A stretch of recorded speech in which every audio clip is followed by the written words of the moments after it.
The Gospel according to Mark.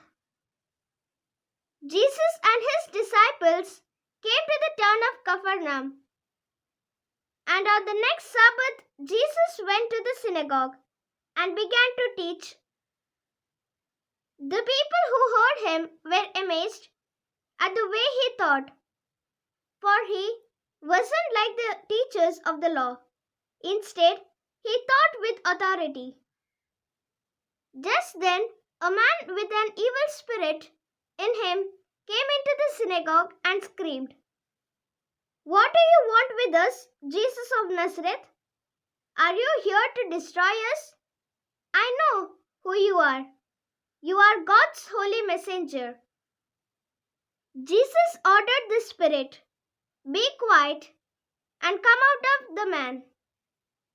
The evil spirit shook the man hard, gave a loud scream, and came out of him. The people were also amazed that they started saying to one another, "What is this? Is it some kind of new teaching? This man has authority to give orders to the evil spirits, and they obey him." And so the news about Jesus spread quickly everywhere in the province of Galilee. The Gospel of the Lord. Praise to you, Lord Jesus Christ.